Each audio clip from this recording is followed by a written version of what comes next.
وأوحينا إلى أم موسى أن أرضعيه فإذا خفت عليه فألقيه في اليم ولا تخافي ولا تحزني إنا رادوه إليك وجاعلوه من المرسلين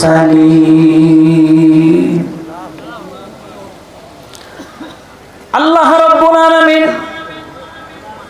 এই আয়াতে বলেছেন ওয়া আওহাইনা ইলা উম্মি মূসা, আমি মূসার মায়ের কাছে ইলহাম করলাম, আমি তার প্রতি নির্দেশ করলাম আন আরদি, তাকে দুধ পান করাও। মূসাকে, কাকে? আপনারা কি শুনছেন? আমার দিকে তাকান, ডাইনি বামে তাকাবেন না। অত্যন্ত গুরুত্বপূর্ণ আলোচনা। পৃথিবীতে যত বই পুস্তক আছে সর্বশ্রেষ্ঠ কিতাবের নাম কি? জোরে বলুন। কোরআন শোনার সময় অন্য মনস্ক হওয়া যাবে না। যাবে? সূরা আল-আরাফ 204 নম্বর আয়াতে আল্লাহ রাব্বুল আলামিন বলেন ওয়াইযা কুরিআল কুরআনু ফাসতামিউ লাহু ওয়া আনসিতু লাআল্লাকুম তুরহামুন। আল্লাহ রাব্বুল আলামিন বলেন ওয়াইযা কুরিআল কুরআন, যখন কোরআন শরীফ আবৃত করা হয়, কোরআন পাঠ করা হয়, কোরআনের আলোচনা করা হয়, ফাসতামিউ লাহু ওয়া আনসিতু, তখন তোমরা চুপ করে মনের কানে কোরআন শোনো। কার কথা? জোরে বলুন। আপনারা বলতে পারেন হুজুর, মনের কানে চুপ করে নীরবে আমরা যদি কোরআন শুনি, কোরআন শুনে আমাদের কি লাভ হবে? আল্লাহ রাব্বুল আলামিন বলেন লাআল্লাকুম তুরহামুন, যারা চুপ করে মনের কানে এই কোরআন শুনবে তাদের উপরে আল্লাহ রাব্বুল আলামিন বৃষ্টির মতো রহমত নাজিল করবেন। আর জোরে বলুন সুবহানাল্লাহ। আর যারা কোরআনের আলোচনা মনোযোগ সহকারে শুনবে না, অন্য মনস্ক হবে, শয়তান তাদেরকে কোরআনের ময়দানে বসতে দিবে না, তাদেরকে ময়দান থেকে উঠাই নিয়ে যাবে। ঠিক কিনা? জোরে বলুন ঠিক কিনা? আল্লাহ রাব্বুল আলামিন সূরা কসসের 7 নম্বর আয়াতে বলেন ওয়া আওহাইনা ইলা উম্মি মূসা আন আরদিহি ফাইযা খিফতি আলাইহি ফাআলকিহি ফিল ইয়াম্মি ওয়ালা তাখাফি ওয়ালা তাহজানি ইন্না রাদ্দুহু ইলাইক ওয়াজাইলুহু মিনাল মুরসালিন। বলুন আল্লাহু আকবার। একটু আওয়াজ করে বলেন। এই আয়াতের সরল অনুবাদ হচ্ছে আল্লাহ রাব্বুল আলামিন বলেন আমি মূসার মায়ের প্রতি ইলহাম করলাম, আমি তার কাছে নির্দেশ পাঠালাম আন আরদিহি, তাকে দুধ পান করাও। কাকে? কথা বলতে হবে আপনাদের। মূসাকে দুধ পান করাও। আল্লাহ রাব্বুল আলামিন বলেন ফাইযা খিফতি আলাইহি ফাআলকিহি ফিল ইয়াম্মি, যখন তার ব্যাপারে আশঙ্কা করবে তখন তাকে দরিয়ায় নিক্ষেপ করবে। খুব মনোযোগ সহকারে শুনতে হবে, তা না হলে বুঝতে পারবেন না। আল্লাহ রাব্বুল আলামিন বলছেন, ওয়ালা তাখাফি ওয়ালা তাহজানি, ভয় করবে না এবং চিন্তাও করবে না, দুঃখ করবে না। ইন্না রাদ্দু ইলাইকি ওয়া জাইলুহু মিনাল মুরসালিন, আমি অবশ্যই তাকে তোমার কাছে ফিরিয়ে দিব এবং আমি তাকে রাসূল বানাবো। বলুন সুবহানাল্লাহ। সূরা কসাসের 7 নম্বর আয়াতের সরল অনুবাদ করে আমি আপনাদেরকে শোনালাম। এবার এই আয়াতের তাফসীর শুনতে, ব্যাখ্যা শুনতে আপনারা রাজি আছেন? একটু আওয়াজ করে বলেন, রাজি আছেন? তাফসীর মানে ব্যাখ্যা। তাফসীর মানে কি? ব্যাখ্যা না করলে আসল জিনিস বোঝা যায় না, ঠিক কিনা বলুন? এই জন্য কোরআনের তাফসীরের প্রয়োজন আছে না নাই? জোরে বলুন, আছে না নাই? আমার ভাইরা, সূরা কসাসের 7 নম্বর আয়াত, ওয়া আওহাইনা ইলা উম্মি মূসা আন আরদিই, আল্লাহ রাব্বুল আলামিন বলেন, আমি মূসার মায়ের প্রতি ইলহাম করলাম, মূসার মায়ের কাছে আমি নির্দেশ পাঠালাম, আন আরদি, তাকে দুধ পান করাও। কেন?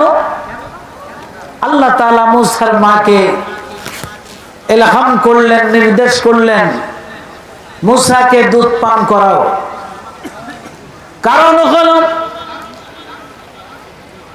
আল্লাহ রাব্বুল আলামিন মূসা আলাইহিস সালামকে এমন সময় পৃথিবীতে প্রেরণ করেছিলেন, এমন সময় মিশরে পাঠিয়েছিলেন, যে সময় মিশরের রাজা ছিল রামসেস, আর যারা রাজা হতো তাদের উপাধি হচ্ছে ফেরাউন। তাদের উপাধি কি? জোরে বলে, ফেরাউন। এই ফেরাউন একদিন রাতে ঘুমিয়েছে, ঘুমের ভিতরে স্বপ্ন দেখে আশ্চর্য হয়ে গিয়েছে, ভীত সন্ত্রস্ত হয়ে গিয়েছে। দেখবেন ভালো মানুষ যারা, তারা ভালো স্বপ্ন দেখে, ঠিক কিনা বলো? নামাজি মানুষ যারা স্বপ্ন দেখে, ঘুমের ভিতরে স্বপ্ন দেখে ওযু করে নামাজ পড়তেছেন, সুবহানাল্লাহ।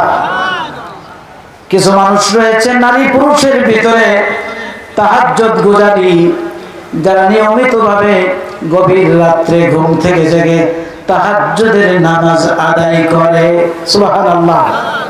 প্রতিটা গ্রামে কম বেশি তাহাজ্জুদ পড়ার মতো মানুষ আছে না নাই? পুরুষও আছে, মহিলারাও আছে, বলুন আলহামদুলিল্লাহ। যারা গভীর রজনীতে তাহাজ্জুদের নামাজ আদায় করে অনেক সময় ঘুমের ভিতরে স্বপ্ন দেখে, ঘুম থেকে জেগে ওযু করে তাহাজ্জুদের নামাজ আদায় করার জন্য যাই নামাজের উপরে দাঁড়িয়েছে, নামাজ আদায় করতেছে, ঠিক কিনা? যারা জিকির করে সকাল সন্ধ্যা, সকাল সন্ধ্যা জিকির করার আয়াত আছে না নাই? জোরে বলো। ইয়া আইয়ুহাল্লাযীনা আমানু যকুরুল্লাহ যিকরান কাসীরা ওয়া সাব্বিহুহু বুকরাতাও ওয়া আসীলা।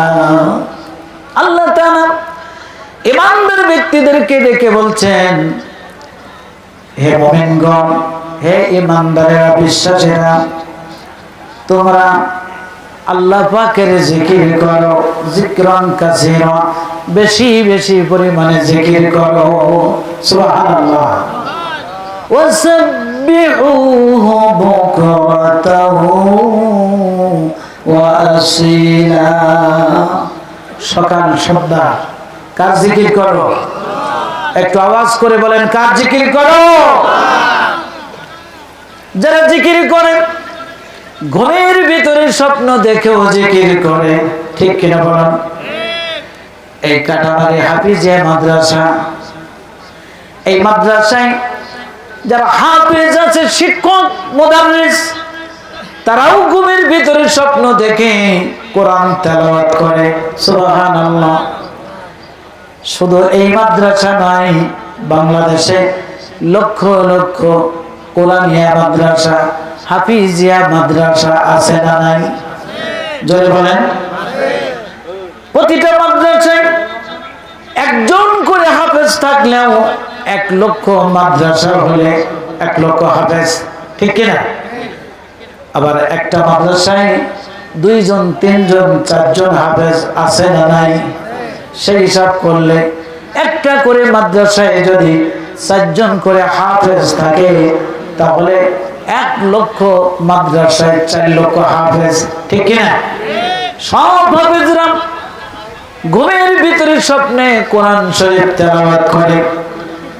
এক একটা মাদ্রাসায় 50 জন 60 জন 70 80 90 100 ছাত্র আছে না নাই? জোরে বলেন। কোরআনের হাফেজ যারা, তারা ঘুমের ভিতরে কোরআন তেলাওয়াত করে। হাফেজ ছাত্র যারা হেফজ পড়ে, রাত 10টা 11টার সময় ঘুমের ভিতরেও কোরআন শরীফ তেলাওয়াত করে। সুবহানাল্লাহ। যারা হাজী সাহেব, তারা হজ করে, একবার হজ করে আছে, ঘুমের ভিতরে স্বপ্ন দেখে কাবা শরীফ তাওয়াফ করতেছে। সুবহানাল্লাহ। ঘুমের ভিতরে স্বপ্ন দেখে সাফা মারওয়া সাইর করতেছে। সুবহানাল্লাহ বলে।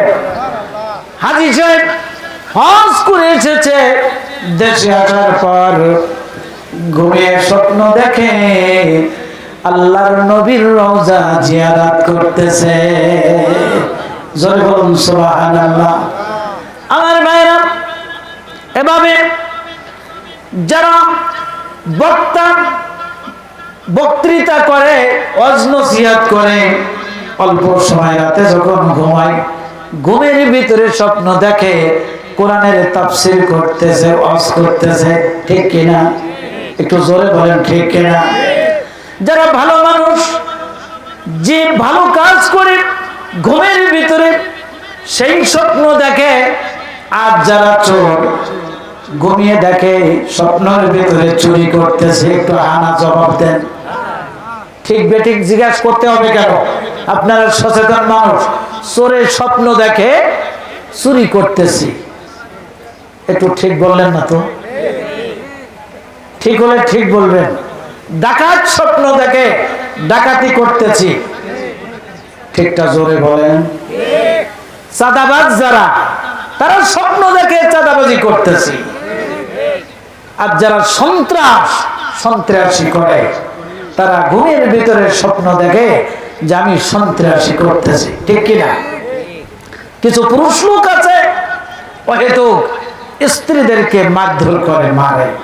ঘুমের ভিতরে স্বপ্ন দেখে যে সামান্য ত্রুটির কারণে বড় একটা বাঁশ নিয়ে তার স্ত্রীকে বাড়ি দিচ্ছে, লাঠি দিয়ে মারতেছে, হাতে যা পাই তাই দিয়ে মারে। যারা স্ত্রীকে মারে, তারা স্বপ্ন দেখে স্ত্রীকে মারতেছে, ঠিক কিনা? আপনাদের অঞ্চলে এমন পুরুষ মনে হয় না? স্ত্রীকে মারে এমন পুরুষ আছে? কি আছেন? একটু হাত উঁচু করে দেখান তো। কই হাত তো উঁচু করলেন? তাহলে আপনারা সবাই তো ভালো, আলহামদুলিল্লাহ। স্ত্রীদেরকে অহেতুক মারা যাবে না, গালিও দেওয়া যাবে না, ঠিক কিনা বলো? ঠিকটা জোরে বলেন। আমার ভাইরা, যারা ফুটবল খেলা করে, যখন শট মারে ঘুমের ভিতরে দেখে যে গোল হয়ে গিয়েছে, বলটা গোলের ভিতরে ঢুকে গিয়েছে, চিৎকার করে গোল বলে ওঠে, ঠিক কিনা বলেন?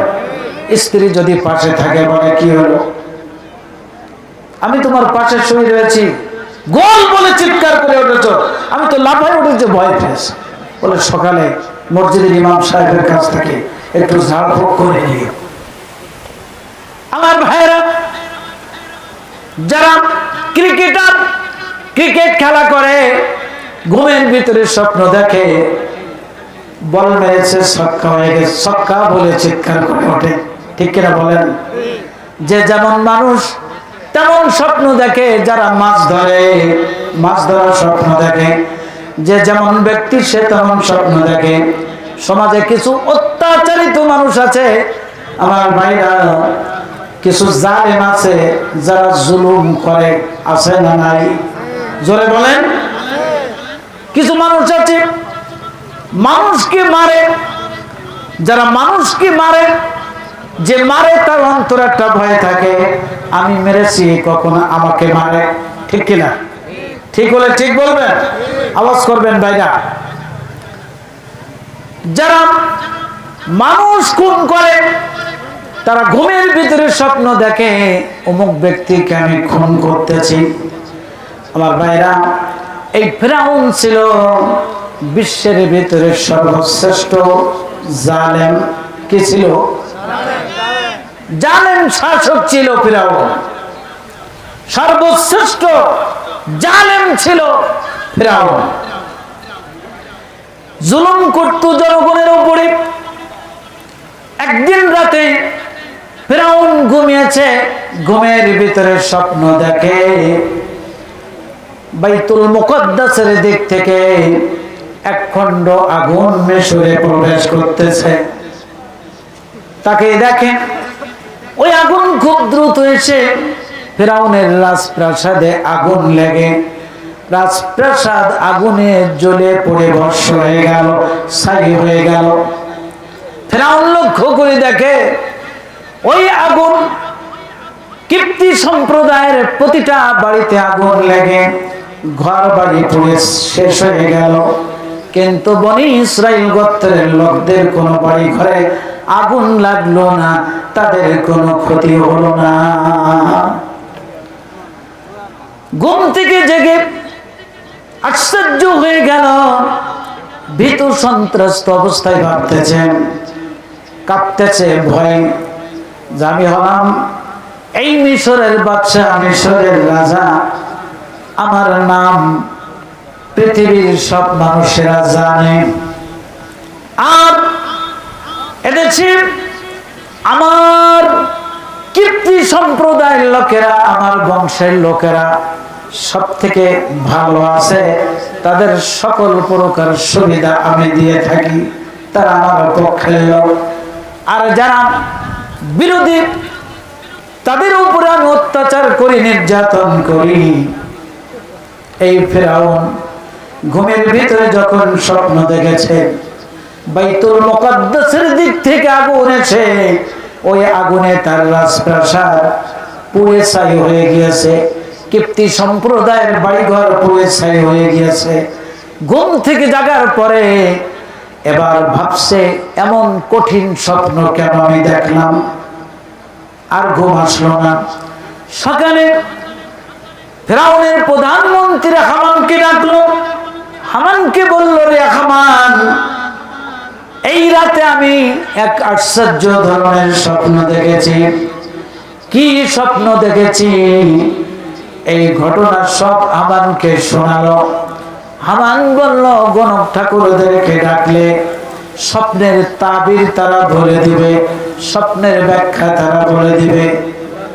হামান বলল, অল্প সময়ের ভিতরে গণক ঠাকুররা সব রাজদরবারে হাজির হবে, আপনি টেনশন করবেন না, আপনি চিন্তা করবেন না। গণক ঠাকুরদেরকে ডাকা হলো।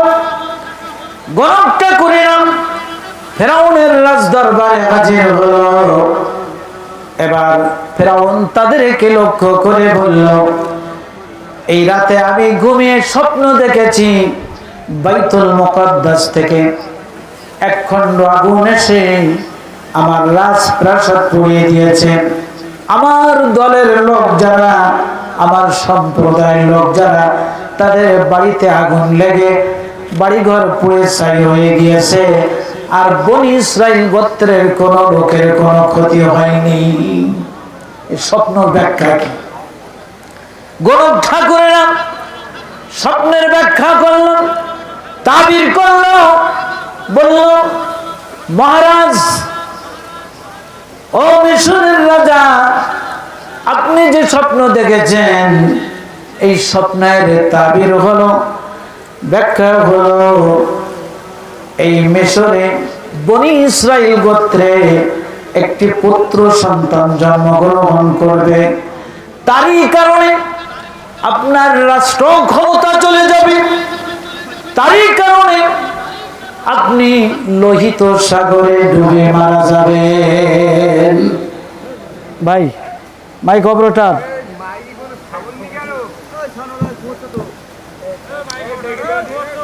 এই মাইকটা পড়ে যাচ্ছে এখানে, একটু এই দিকে পড়ে যাচ্ছে, একটু ঠিক করা দরকার। ঘুমিয়ে গেছে ভাই, স্ট্যান্ড এদিকে পড়ে যাচ্ছে, একটু ঠিক করতে হবে। একটু জিকির করুন, লা ইলাহা ইল্লাল্লাহ, লা ইলাহা,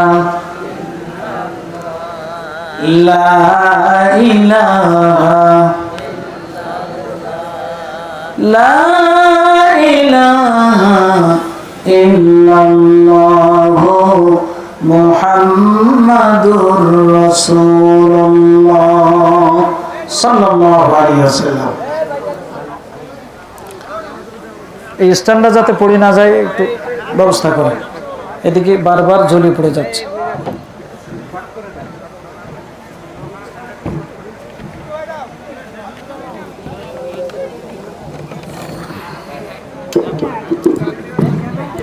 খোলেন, খুলি, এ দেখেন এরকম জায়গায় দিলে হ্যাঁ, খাটো করে দেন, এটি ভালো হবে।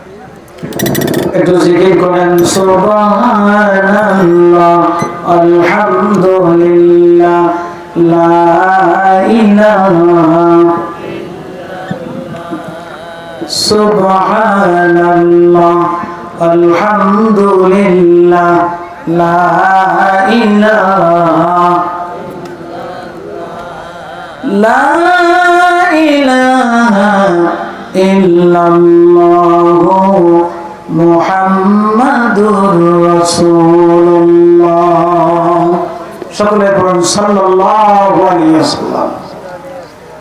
আমার ভাইরা, গোরখ ঠাকুরেরা বলল, আপনি যে স্বপ্ন দেখেছেন এই স্বপ্নের তাবির, এই স্বপ্নের ব্যাখ্যা হচ্ছে বনি ইসরাইল গোত্রে একটি পুত্র সন্তান জন্মগ্রহণ করবে, তারই কারণে আপনার রাষ্ট্র ক্ষমতা চলে যাবে, তারই কারণে আপনি লোহিত সাগরে ডুবে মারা যাবেন।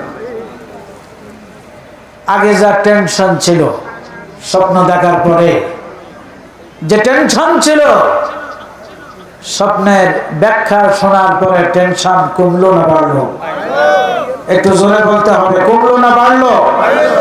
আচ্ছা, পিছনের ভাইরা একটু সামনে এগিয়ে আসেন তো, এগিয়ে আসেন, আপনারা কোরআনের আলোচনা শুনবেন, ধারাবাহিক আলোচনা হবে। আসেন ভাইরা, আসেন, এগিয়ে আসেন, সামনে ফাঁকা জায়গা পূরণ করে এগিয়ে আসেন। আমি একটা কথা বলি, কালেকশনটা নজরুল সাহেবের যে করাবেন সবচেয়ে ভালো হবে। আমি তো তাফসীর আলোচনাটা করছি তো। আছেন ভাইরা, আছেন, এগিয়ে আসেন, এগিয়ে আসেন, সামনে আছেন, ফাঁকা জায়গা পূরণ করেন। আমার ভাইরা, টেনশন আরো বেড়ে গেল, কি করা যাবে? স্বপ্নর ব্যাখ্যা শুনে ফেরাউন অস্থির হয়ে গেল। ফেরাউন বলল, মিশরের পার্লামেন্টে আইন পাস করতে হবে। কি পাস করতে হবে? ফেরাউন রাজা, সে বাদশা, আইন পাস করতে হবে, একতরফা আইন। সে একতরফা আইনের কথা কোরআনে কারিমে আল্লাহ রাব্বুল আলামিন বলেছেন ইউযাব্বিহুনা আবনাআকুম ওয়া ইস্তাহইউনা নিসাআকুম। আল্লাহ রাব্বুল আলামিন বলেন তারা তোমাদের পুত্র সন্তানদেরকে জবাহ করত এবং কন্যা সন্তানদেরকে জীবিত রাখত। বলেন নাউযুবিল্লাহ। এই ফিরআউন বনি ইসরাইল গোত্রের পুত্র সন্তানদেরকে জবাহ করার আইন পাশ করল পার্লামেন্টে। তখন মুসা আলাইহিস সালাম জন্মগ্রহণ করেন নাই। আমার ভাইরা, আইন পাশ করে পুলিশ বাহিনী গোয়েন্দাদেরকে পাঠালো বনি ইসরাইল গোত্রের যেসব মহিলারা গর্ভবতী, তাদের পুত্র সন্তান হলে, ছেলে সন্তান হলে সঙ্গে সঙ্গে মায়ের সামনে তাকে জবাহ করে দিবে। বলুন নাউযুবিল্লাহ। আর কন্যা সন্তান হলে, মেয়ে সন্তান হলে তাকে জীবিত রাখবে। এই আইন পাশ করলো। আইন পাশ করে এবার অভিযান চালানো শুরু হয়ে গেল। গ্রামে গ্রামে, মহল্লার ভেতরে, বাড়িতে বাড়িতে এবার মহিলাদেরকে চেক করা হলো, পরীক্ষা করা হলো। বনি ইসরাইল গোত্রের যে মহিলা গর্ভবতী, তার কাছে লোক থেকেই যায়। সন্তান প্রসব হয়, কন্যা সন্তান হলে কিছু বলে না, পুত্র সন্তান হলে মায়ের কোল থেকে ছিনিয়ে নিয়ে মায়ের সামনে জবাহ করে দেয়। বলুন নাউযুবিল্লাহ। একটু জোরে বলেন নাউযুবিল্লাহ। একজন নয়, দুইজন নয়, এভাবে জবাহ করতে করতে প্রায় ৮০,০০০-এরও বেশি পুত্র সন্তানদেরকে জবাহ করলো বনি ইসরাইল গোত্রের। আর কিপ্তি সম্প্রদায়ের কোন ছেলে মেয়েদের কোনো অসুবিধা নেই। তাহলে এটা একতরফা আইন না? জোরে বলেন। একতরফা আইন করে বিরোধী দল ছিল বনি ইসরাইল, যারা ইসরায়েলি বংশের, তারাই ছিল ফিরআউন বিরোধী। তাদের উপর অত্যাচার শুরু হলো, নির্যাতন শুরু হলো। বনি ইসরাইল গোত্রের পুত্র সন্তানদেরকে জবাহ করতে করতে ৮০,০০০-এর বেশি পুত্র সন্তানদেরকে জবাহ করেছে। বলুন নাউযুবিল্লাহ। এরপরে ফিরআউন বলল, বনি ইসরাইল গোত্রের লোকদেরকে দিয়ে আমরা বিভিন্ন কাজকর্ম করাই, পুত্র সন্তান সব যদি জবাহ করা হয়ে যায় তাহলে আমাদের কাজের লোকের অভাব হবে। আইন পাশ করলো। আগে যেমন অভিযান চালিয়ে রাতে দিনে যখন পুত্র সন্তান পাওয়া গিয়েছে তখন জবাহ করা হয়েছে, এটা না করে ১ বছর বনি ইসরাইল গোত্রের পুত্র সন্তানদেরকে জবাহ করা হবে, আর ১ বছর জবাহ করা হবে না। যে বছর পুত্র সন্তান জবাহ করা বন্ধ ছিল, ওই বছরে মুসা আলাইহিস সালামের ভাই হযরতে হারুন আলাইহিস সালাম জন্মগ্রহণ করেন। বলুন সুবহানাল্লাহ। এর আগে মুসা আলাইহিস সালামের একটি বোন জন্মগ্রহণ করেছেন, বোনটাই হচ্ছে বড়। এরপরে হযরতে হারুন আলাইহিস সালাম। এরপরে অভিযান চালানো বন্ধ করলো ১ বছর পর। এবার যখন অভিযান চালানো শুরু করেছে, ওই বছরেই হযরতে মুসা আলাইহিস সালাম জন্মগ্রহণ করেছেন। আমার ভাইরা, মুসার মা অস্থির হয়ে গিয়েছেন চিন্তায়। বনি ইসরাইল গোত্রের আমি একজন মহিলা, আমি গর্ভবতী, আমার সন্তান ভূমিষ্ঠ হবে। সন্তান ভূমিষ্ঠ হলেই ফিরাউনের লোকেরা এসে আমার কলিজার টুকরা সন্তানকে জবাই করবে।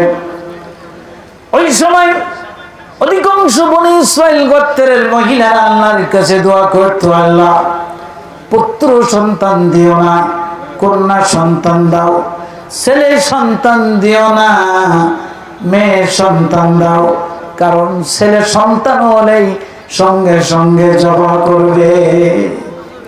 এই কারণে মুসা আলাইহিস সালামের মা আল্লাহর কাছে দোয়া করতেছিলেন আর ভাবছেন পুত্র সন্তান হলে আমার কলিজার টুকরো সন্তানকে ফিরাউনের লোকেরা ধরে জবাই করবে, এটা মা হয়ে কেমন করে আমি সহ্য করব।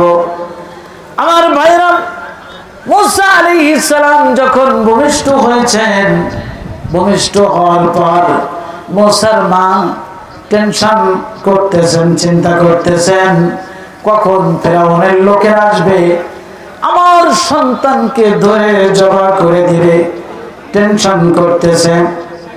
আমার ভাইরা, এর ভিতরে মুসার মা মুসার বোন মারিয়ামকে বলল, রে মারিয়াম, ঘরের সামনে ফাঁকা জায়গায় দাঁড়িয়ে থাকো, কখন ফিরাউনের লোক আসবে দেখার পরে তুমি এসে বলবে, বলার পরে আমার সন্তানকে আমি হেফাজত করার চেষ্টা করব। মুসার বোন মারিয়াম সারাদিন দাঁড়িয়ে থাকে, সন্ধ্যাও দাঁড়িয়ে থাকে, কখন ফিরাউনের লোক আসবে, যদি ঘরের ভিতরে প্রবেশ করে তাহলে মুসাকে হত্যা করে ফেলবে, জবাই করবে। একদিন মারিয়াম খুব দ্রুত এসে বলতেছে, মা ফিরাউনের লোকেরা এসে গিয়েছে, অমুকের বাড়ি অমুকের বাড়ি পাশের বাড়ি এসে গিয়েছে, তারা তল্লাশি চালাচ্ছে, অভিযান চালাচ্ছে। বলার সঙ্গে সঙ্গে মুসার মা পাশে একটা কাপড়ের টুকরা ছিল, ওই কাপড়ের টুকরা দিয়ে শিশু মুসাকে পেঁচাইছে।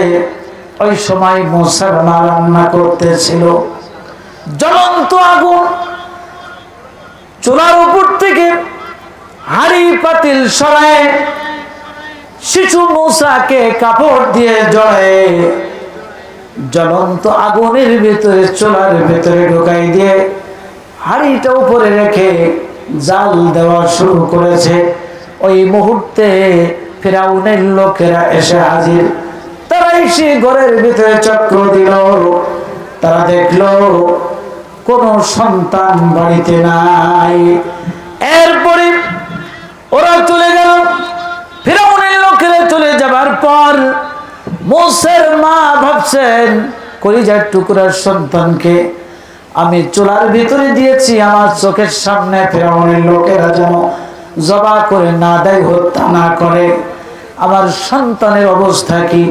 ওরা যখন চলে গিয়েছে, মারিয়ামকে বলল, রে মারিয়াম, যাও দেখো ফিরাউনের লোকেরা কত দূর গিয়েছে।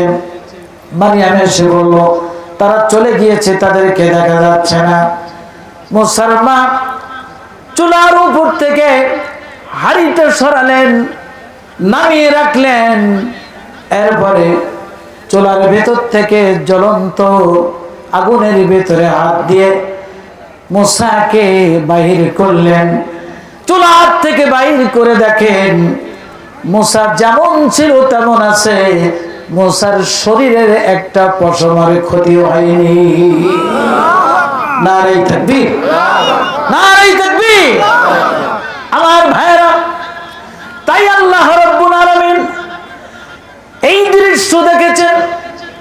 আল্লাহ রাব্বুল আলামিন জ্বলন্ত অনাল কুণ্ডে আগুন থেকে মানুষকে বাঁচাতে পারে কিনা? জোরে বলেন, পারে কিনা? মুসলিম জাতির পিতা হযরত ইব্রাহিম আলাইহিস সালামকে নমরুদ সরকার, নমরুদ কাফের জ্বলন্ত আগুনের ভিতরে নিক্ষেপ করেছিল, তাকে মেরে ফেলে দেওয়ার জন্য ষড়যন্ত্র করেছিল। ইব্রাহিম আলাইহিস সালামকে বলেছিল, তুমি যদি আমাকে খোদা বলে স্বীকার করো তাহলে তোমাকে মারা হবে না, আর তুমি যদি আমাকে খোদা বলে স্বীকার না করো তাহলে তোমাকে জ্বলন্ত আগুনের ভিতরে নিক্ষেপ করে তোমাকে মারবো, যাতে দৃষ্টান্ত হয়ে যায় আমাকে খোদা বলে না মানলে তাকে আগুনে পুড়িয়ে মারা হবে। বলুন নাউজুবিল্লাহ। ইব্রাহিম আলাইহিস সালাম তার কাছে ফেরেশতা এসে বলছে, ওগো ইব্রাহিম, আপনি আমাদের কাছে সাহায্য চান, আমরা পারি ওই আগুনকে নিভিয়ে দিতে। সুবহানাল্লাহ বলেন। ইব্রাহিম আলাইহিস সালাম বললেন, তোমরা আল্লাহর সৃষ্টি, আমিও আল্লাহর সৃষ্টি, ও ফেরেশতারা তোমাদের কাছে আমি কেন সাহায্য চাবো, আল্লাহ আমার জন্য যথেষ্ট। সুবহানাল্লাহ। আমার ভাইরা, ইব্রাহিম আলাইহিস সালামকে জ্বলন্ত আগুনের ভিতরে যখন নিক্ষেপ করা হলো, ওই সময় আগুনকে লক্ষ্য করে আল্লাহ রাব্বুল আলামিন বললেন, ইয়া নারু কুনি বারদাও ওয়া সালামান আলা ইব্রাহিম। হে ইব্রাহিম, হে আগুন, তুমি আমার ইব্রাহিমের জন্য শান্তিদায়ক ঠান্ডা হয়ে যাও। সুবহানাল্লাহ। আমার ভাইরা আপনারা বসুন, বাতাস হচ্ছে, অসুবিধা নেই। আল্লাহর ইচ্ছা, আল্লাহ ইচ্ছা করলে পরিবেশ ভালো করে দিতে পারেন কিনা? জোরে বলুন। বৃষ্টি আল্লাহর রহমত, ঠিক কিনা? পৃথিবীর কোন রাজা, বাদশাহ, বৈজ্ঞানিক, দার্শনিক কেউ উপর থেকে এক ফোঁটা পানি ফেলতে পারবে? জোরে বলুন, পারবে? বৃষ্টি দেওয়ার মালিক কে? এই বৃষ্টির ভিতরে আল্লাহর রহমত আছে, বরকত আছে। বলুন আলহামদুলিল্লাহ। আমার ভাইরা, আল্লাহ রাব্বুল আলামিন বললেন, ইয়া নারু কুনি বারদাও ওয়া সালামান আলা ইব্রাহিম। হে আগুন, আমার ইব্রাহিমের জন্য তুমি শান্তিদায়ক ঠান্ডা হয়ে যাও। আমার ভাইরা, আগুন হুকুম মানে কার? আরো জোরে বলেন, কার? আল্লাহর হুকুমে আগুন ইব্রাহিম আলাইহিস সালামের একটি পশমেরও ক্ষতি করলো না, স্পর্শ করলো না। সুবহানাল্লাহ। নমরুদ দেখতেছে জ্বলন্ত আগুন, আগুন এত দায়িকা শক্তি, কিন্তু ইব্রাহিম আলাইহিস সালাম সিজদায় পড়ে তাসবিহ পাঠ করতেছে। নমরুদ বলল, আগুন কি হলো তোর? এত কাঠ দিয়ে, মূল্যবান কাঠ দিয়ে আগুন প্রজ্বলিত করা হলো, 2-3 কিলোমিটার দূর থেকে আগুন দেখা যায়। হে আগুন, তোর কি হলো? ইব্রাহিমের কেন পোড়াই দিস না? আগুন থেকে আওয়াজ এলো, নমরুদ, তুই আমার ভিতরে প্রবেশ করে দেখ, আমার দাহিকার শক্তি আছে কিনা, পোড়াবার শক্তি আছে কিনা। তুই আমার ভিতরে প্রবেশ করার সঙ্গে সঙ্গে তোকে পোড়াই ছাই করে ফেলবো। আমি আগুন তোর হুকুম মানতে পারি না, আমি হুকুম মানে আমার আল্লাহ। আল্লাহ হুকুম করেছে ইব্রাহিমের একটি পশম পোড়াবার ক্ষমতা আমার নাই। বলুন সুবহানাল্লাহ। যে আল্লাহ রাব্বুল আলামিন নমরুদের জ্বলন্ত অগ্নিকুণ্ড থেকে মুসলিম জাতির পিতা ইব্রাহিম আলাইহিস সালামকে হেফাজত করেছেন, রক্ষা করেছেন, ওই আল্লাহ রাব্বুল আলামিন শিশু মুসাকে জ্বলন্ত আগুন থেকে হেফাজত করেছেন। সুবহানাল্লাহ। শিশু মুসা তার মাতাকে খুব গোপনে লালন পালন করেন, কাউকে জানতে দেন না, জানলেই তো বাঁচবে না, ঠিক কিনা? রাষ্ট্রীয় আইন বনি ইসরাইল গোত্রের পুত্র সন্তান জন্মগ্রহণ করলে তাকে হত্যা করতে হবে, এটা পার্লামেন্টে পাশ করা হয়েছে। আমার ভাইরা, এই আইনের কারণে বনি ইসরাইল গোত্রের পুত্র সন্তান ভূমিষ্ঠ হলে তাকে হত্যা করা হয়। মুসলমান ভীত সন্ত্রস্ত, কখন ফিরআউনের লোকেরা আমার ঘরে প্রবেশ করবে, আমার কলিজার টুকরা নয়নের পুতলি আমার মুসাকে তারা জবাহ করবে, ভীত সন্ত্রস্ত। তাই আল্লাহ রাব্বুল আলামিন সূরা কসসের 7 নম্বর আয়াতে বলেছেন যে আমি আপনাদেরকে তেলাওয়াত করে শুনিয়েছি, অনুবাদ করে শুনিয়েছি, আমি আপনাদেরকে এখন তাফসীর করে শোনাচ্ছি। বলুন আলহামদুলিল্লাহ। আল্লাহ রাব্বুল আলামিন তিনি বলেন, ওয়া আওহাইনা ইলা উম্মি মূসা,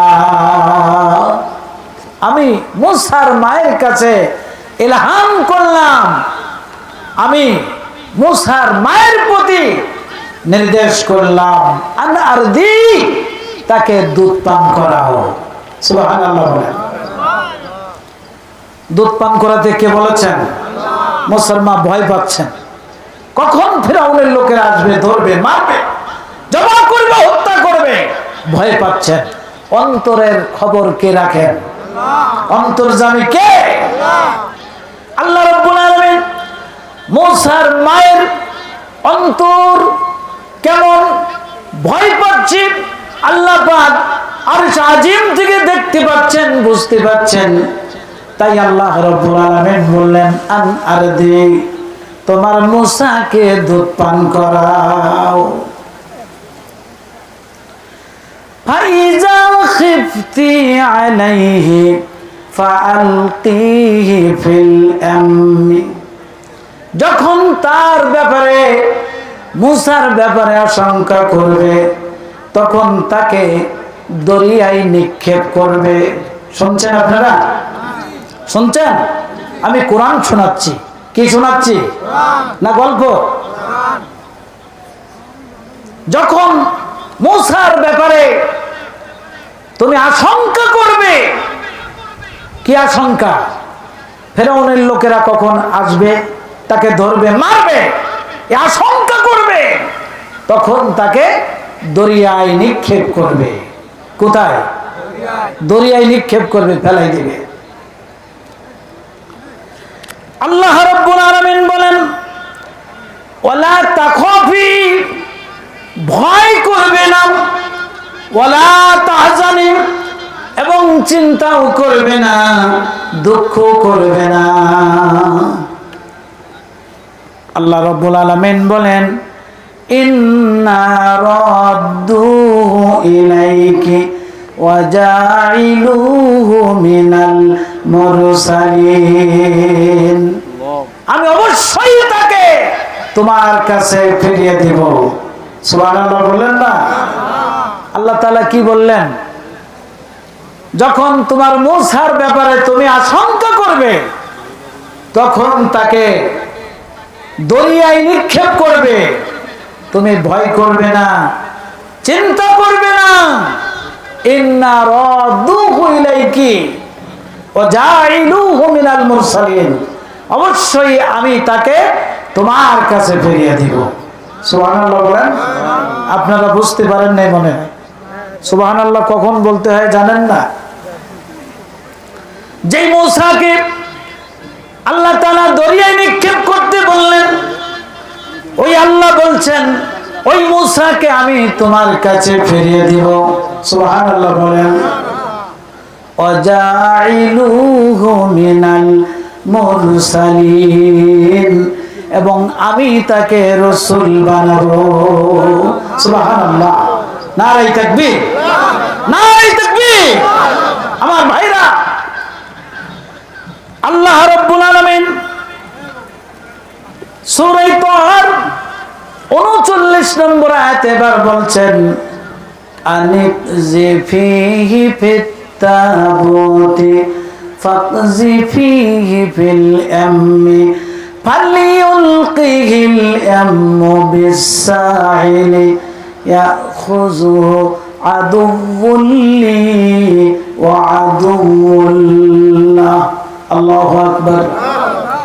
আল্লাহ রাব্বুল আলামিন বললেন মুসার মাকে, মুসার মা, মুসাকে সিন্ধুকে রাখো, অতঃপর দরিয়ায় ভাসিয়ে দাও। দরিয়া তাকে তীরে ঠেলে দেবে, তাকে আমার শত্রু এবং তার শত্রু উঠাইয়া নিবে। এইবার বুঝতে পেরেছেন? সুবহানাল্লাহ বলেছেন। আলোচনায় মনোনিবেশ থাকলে তখন বুঝতে পারবেন যে কখন সুবহানাল্লাহ বলতে হবে।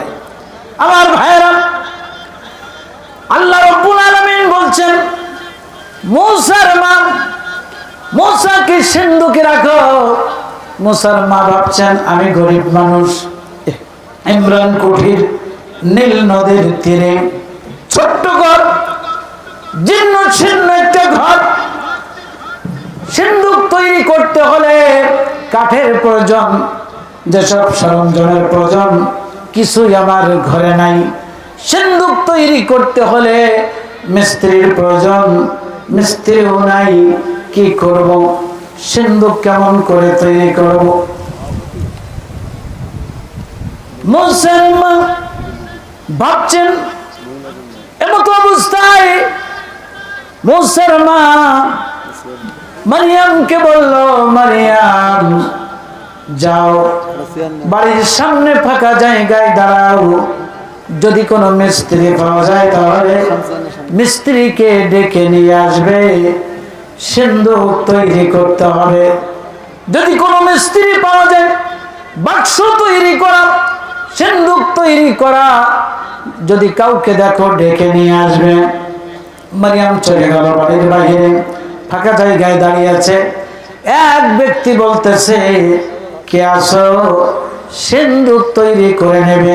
আমি ভালো সিন্ধুক তৈরি করতে পারি। সুবহানাল্লাহ বলে। কে আছো? বাক্স তৈরি করে নেবে। আমি একজন ভালো মিস্ত্রি, ভালো বাক্স তৈরি করতে পারি। মারিয়াম মিস্ত্রিকে বলল, আমার মা তোমাকে ডাকতেছে।